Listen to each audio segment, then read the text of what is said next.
ప్రశస్తమైన నామమునకు మహిమ కలుగునుగాక. వీక్షిస్తున్న మీ అందరికి కూడా ప్రభువైన యేసుక్రీస్తు నామములో శుభాలు తెలియజేస్తున్నాను. ఈరోజు మన దేవుని వాగ్దానం ద్వితీయోపదేశకాండము 33వ అధ్యాయము 27వ వచనం.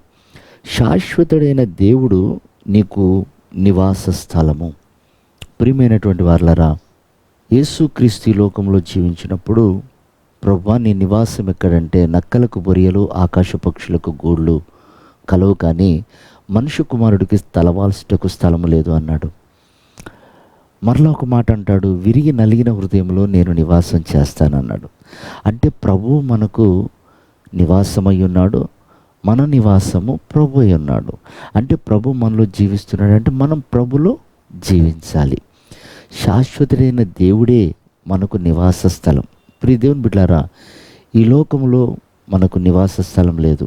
చూడండి, ఒక రోజున నోవా జలప్రళయం తర్వాత ఆ నీళ్లు భూమిలో ఇంకిపోయినాయో లేదో చూడమని పావురాన్ని పంపించాడు. పావురం అనగా సంఘం, ఆ సంఘం అనగా నీవు నేను.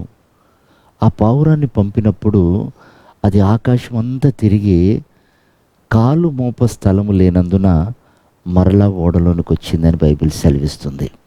ఈ రోజున ఈ లోకములో మనం కాలు మోపటానికి ఎక్కడ స్థలం లేదు. మన నివాసం మన దేవుడే.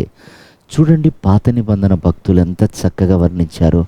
నా ఆశ్రయ దుర్గమా, నా దాగుచోటు, నేను నమ్ముకున్న నా దేవా, నీవే నాకు ఆధారము అని ఇలా ఎన్నో పాటలు పాడుకున్నారు, ఎన్నో మాటలు మాట్లాడుకున్నారు. ప్రియదేవుని బిడ్డలారా, ఎంత గనులుగా జీవించినప్పటికీ, ఎంత అధికారంతో వాళ్ళు బ్రతికినప్పటికీ వాళ్ళు ఆశ్రయం కోరింది ప్రభునే. వారు శాశ్వతంగా దేవుని సన్నిధిలో జీవించి జయం పొందుకున్నారు, ఆనందించారు, అనేకులకు మాదిరిగా నిలబడ్డారు, అనేకులను ఏలుబడి చేసేవారిగా దేవుడు వారిని ఎన్నుకున్నాడు. కనుక ప్రియ దేవుని బిడ్డలారా, ఈ లోకంలో ఎక్కడ కూడా మనకు ఆశ్రయం లేదు.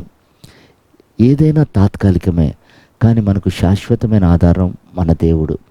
చూడండి, ఒక రోజున శిష్యులు ప్రభుతో నడుస్తున్నప్పుడు ప్రభు చెప్తున్నాడు, అయ్యా ఇదిగో నేను యెరూషలేముకు వెళ్ళాలి, ఈ మనుష్య కుమారుని మనుషులందరూ చిత్రవద చేసి చంపేస్తారు, హింసిస్తారు, అవమానపరుస్తారు, మరలా తిరిగి 3వ దినమున నేను తిరిగి లేస్తానని చెప్పినప్పుడు ఆ మాట విన్న ప్రజలందరూ కూడా వెళ్ళిపోయారట.